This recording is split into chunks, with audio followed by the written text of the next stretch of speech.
Hey folks, welcome to Butterfly Bricks. Hope you're all well. Bit of a topical video today. I'm going to discuss if you should still buy second-hand Lego during the lockdown, and is it safe, and how best to clean it, and what you should do as a buyer and a seller during this time.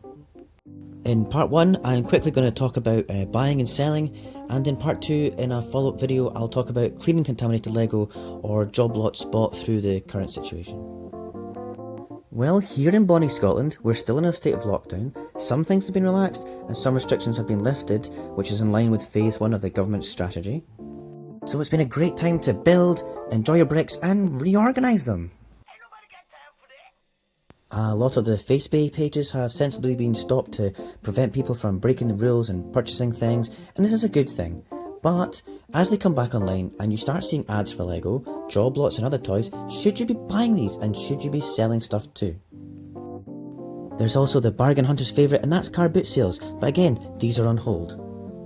Here in Scotland and parts of the UK, we are still not able to travel, and this means we have to wait until phase 2 of the virus control as shown here, which is when we are allowed to meet in large groups, meet other households indoors, and this means we will be allowed to travel to another household and therefore be allowed to purchase items for sale. So yes, once and only once we're in phase 2, we can buy items as long as you're not in a high risk category yourself, and then it's quite alright to travel within your local area to purchase from people's homes. Follow the guidance on wearing gloves, masks and maintain social distance, but my big piece of advice here is to bring your own container or bags if you can. If you're buying a job lot of mixed bricks for say £20 or £30, you should ask the seller if you can check through it beforehand. That's why you need your own container, make sure it's a decent size and make sure you've got gloves on. I've got a batch here which has been sitting around since before the virus and it's a pretty good haul. I'm checking what's here and what the value is and it's pretty good stuff. But what you're really looking for is non-Lego items. Does the contents match what the seller listed? And is there loads of fake Lego like Lepin or something like that? Or broken, damaged parts? Here's what I found in this batch. Not bad really, only a few non-Lego items and no Lepin. Obviously, if any of the above is extreme, then don't buy it. Don't feel bad, just explain your reasoning and be polite. They might not even know that it's Lepin. Once you're happy and you want to go ahead with the purchase, then yeah, it's safer for everyone. Put it in your own container or bags. As I say, I always check it over at the house and I decant it into my own container. Now, selling. If you're looking to sell Lego yourself, either on Gumtree, Facebook or Carboot, then make sure it's during phase 2 and it's allowed. Now, think about your online post. Be clear if it's a job lot. Be accurate about what you're selling. You will get more money if you're clear on what it contains. If it's planes or castles, say that. If it's Nexo, Nitro and Jago, say that. You will get more interest if you are specific. And definitely remove non-Lego items. No one wants this. And make sure the container is clean. Don't sell mixed boxes of toys with Lego. Sell the Lego separately. You'll get more money.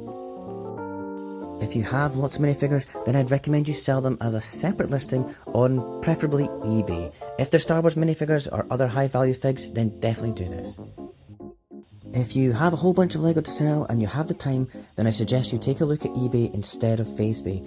Check out the listings first to get an idea of how to describe your items. You can make a lot more money if you separate what you're selling into different categories, brick type or coloured bundles. eBay is actually a great way of selling parts in particular. For sets, say you have a bunch of Lego City vehicles, don't look at Amazon for prices for retired sets as they are overly inflated. In an ideal world, you want to make your money back on its original purchase price and maybe a little bit extra for inflation. Be happy with that if you get it. As realistically, you can only command a good price on eBay if you have the instructions, all the minifigures, and it's complete with all accessories and it's in good condition. The box is not essential, it does add a few pounds in the value, but don't worry about it. Again, I'll cover this in more detail in another video. So my advice is yes, once it's phase 2 and only then go for it. Check listings in your local area and be organised with PPE, a tub or a few clean bags and be safe.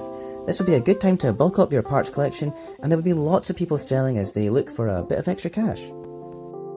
Don't forget to check out my next video on cleaning contaminated Lego that you bought during this time. Well, I hope you enjoyed the video and found it helpful. Please like and subscribe, leave a comment and let's talk some Lego. See ya!